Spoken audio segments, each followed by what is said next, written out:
It has now been 1 full month since the release of Anthem, and in that time, this has grown to be the biggest and baddest freaking dumpster fire of the entire year. I mean, it's gotten patches that completely broke the loot, a fanbase that got so upset they ended up boycotting it, and surprisingly, this isn't the worst thing to even see. Today I want to talk about that, but first, we need to talk about Cosmic Spider-Man. Now, this seems really random, but I promise it actually relates. So, in the comics, at one point, we saw Peter Parker get the powers of God. He actually woke up one day and was able to fly through space, defeat all of his enemies, and have basically unlimited power. But this ended up completely corrupting him. It made it where he had no idea what it was like to be a normal person, and so eventually he decided that in order to be a good hero, he needed to give up that power.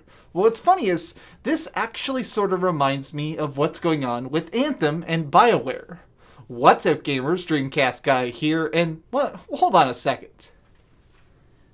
This game in general is something that really fascinates me because the further it goes along, the worse it gets. And I mean that quite literally. Every single patch and update manages to further break the game in ways that nobody could have even imagined. But I feel like a big issue with this is the fact that since the game sold so well, it ends up just having a fan base and now a developer team that seems to be completely confused as to what exactly is the correct path from this. So I want to talk about the game as somebody who actually beat it. I played quite a few hours of Anthem, finished the main story and got some decent loot, but I feel like since then it seems like the people behind this are trying everything they can to make it worse, to downgrade the project because they have no idea what actually makes games like this fun, invigorating, and quite frankly addictive. So let's really try and talk about the good, the bad, and the ugly of Anthem 1 month after launch.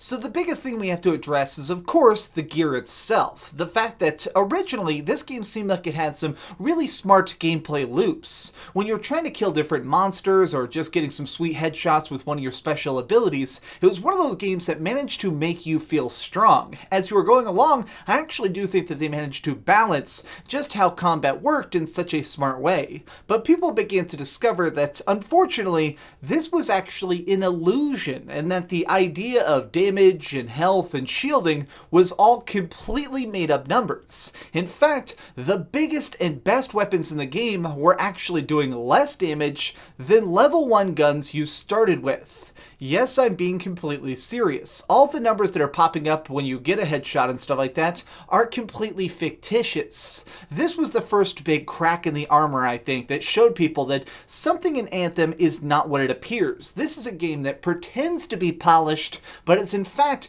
lacking a lot of the code that it needs to be bigger and better. Another giant problem is the fact that it is probably one of the worst looter shooters ever in that it doesn't give you very much loot. So I've been playing a bunch of The Division 2 the last couple weeks, and what's interesting about The Division 2 is that this game floods you with guns. I mean, everywhere you go, every single mission, people are just spewing guns out of their freaking hair, and that's what's so fun about it. I mean, I'll admit that every time I'm playing that game, I spend about 20 minutes of every hour just sitting in town, going through menus, but that's a good thing. I like trying to compare the different stats and modify my weapon. It makes it where when I'm out there and when I'm fighting, I am extremely excited that every new encounter feels like an experiment where I'm having to actually test new, increasingly strong weapons in increasingly hazardous situations. Looter shooters need loot. I think that this is very well established by Borderlands. I mean, back in the day, this is arguably one of the best looter shooters ever, and even in their trailers, they actually said, hey, we're going to give you 10 bajillion guns. That's actually what they said in the trailer because they knew, hey, if I'm playing a game like this, I want to be swimming in Gun Creek. Perhaps the biggest issue with Anthem, and the thing that just still manages to blow my mind the most, is that I truly believe the developers do not understand what makes a game good. Now, what I mean by that is that they have a very active fan base. They're lucky in that. I've actually talked to a lot of game developers, and one of the scariest things to them is when a fan base is silent, when they have no idea what people actually want. If you're trying to create updates, you need to be able to sit back and look at very concentrated and directed feedback. If people are telling you, hey, we want this to continue playing, you just give it to them. This is actually something that the people over at Bethesda have secretly done. They've actually talked about in interviews that they'll look at some of the most downloaded fan mods and realize, oh, this is what people desire. That's actually how they designed stuff like the housing expansion in Skyrim, was because one of the most popular things that people were building themselves was houses. And so they figured, oh, if we could sell this to you for $5 and make everybody happy, why not do it? Well, Anthem does have an active fan base, but it seems like nobody cares except the fan base. The people who are on the Reddit and trying to communicate, or people on GameFAQs, I'm a big lover of GameFAQs, they're very clearly and concisely saying what their demands are, what will make them happy, and the very fine tweaks that will make this game actually good. And over at Bioware, they do not care. They are Cosmic Spider-Man. They have gotten so numb to reality, they're not listening to the fact that the fan base is mad as hell. But they're giving them such clear answers. People want more loot, they want more fine-tuning, and honestly, they just want more content. They want more quests, they want more places to go other than the same crappy 15 miles of jungle that they've been flying around in.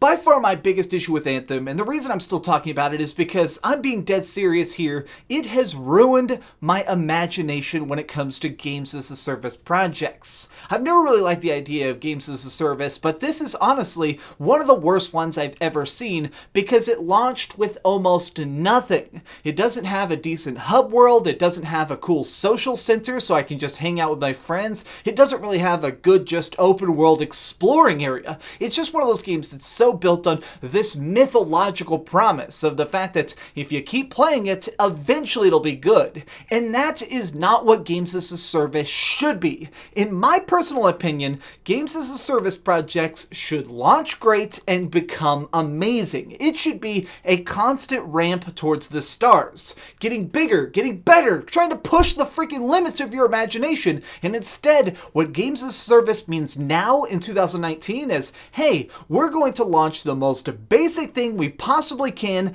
to milk you. We're going to try and launch stuff that's just so bare bones and so centered on a single objective that hopefully you'll buy the DLC for expanded content. I've actually gone back and tinkered with Fallout 76 a little bit, hoping that that would improve, and it hasn't. Even with the introduction of things like survival mode and this new PvP focused stuff, it never gets good because the developers don't know what people actually want. Look, you guys are very clearly rich and powerful, but you're not going to be that way forever if you don't realize that you are about to screw yourselves over. I mean, EA just yesterday actually fired 350 employees. And you know why they did that? Because a couple of their games didn't sell 1 billion freaking units. That company is so willing to chop you down if you mess up. And you know what? Currently, you're messing up. This is not a fan threatening you. This is me saying that, hey, I want more Bioware projects. I want to see stuff that isn't Anthem. Give me Jade Empire. Give me freaking Knights of the Old Republic. Give me stuff that reminds me why Mass Effect used to be one of the best freaking trilogies ever. And it's not gonna happen. Give up on Anthem. Yeah, I'm saying it. Yeah, that's controversial. This is dead. I don't care anymore. After 1 month, this has easily become one of the freaking worst games in the entire year, and I'm so shocked saying that because it's freaking about to be April. How are we 4 months in and already have one of the brightest burning dumpster fires in all of 2019? Realize that you've made a mistake and you need to recenter this project. If you manage to fix it, I will be the first to go back and admit I was wrong. But right now, it seems like an unsalvageable turd that's just rolling down the hill. Sometimes you need to count your losses. This is something I actually said with several other games as a service games. And it's part of the reason that I'm so blown away by The Division 2 is that The Division 2 actually launched polished. It launched with tons of different quests, lots of open world activities, cool unlockables, and, well, a really smart clan system that makes it where at any time, any day, I can just instantly jump in and make freaking friends. This is the promise of online games, is being able to have a social way to play online. And this is not at all what Anthem is trying to achieve. The fact that you guys managed to sell so many millions of copies of this is probably a bad thing in the long run, because now you're even more dedicated to this ever brightly burning dumpster fire. But what do you think? I actually just wanted to yell about frickin' Anthem today and obviously put on my new Spider-Man costume because I think it's cool to be Spider-God. How are you doing? What do you think about Anthem? Let me know your thoughts in the comments down below. If you enjoyed this video, please give it a like, share with your friends, and subscribe if you haven't already. But do me the biggest favor of all and keep dreaming. Oh god, I actually have no idea how I'm gonna get out of this suit. My roommate put me in this suit and then he left for work. Oh god, I'm screwed, aren't I? Oh god, I spilled a drink. Oh god. Thanks so much for watching that video. If you want to see something else, you can always click this link to see what I put up last, or, you know, subscribe and see what's coming up next. Also, I promise that whatever I do, it'll try not to suck.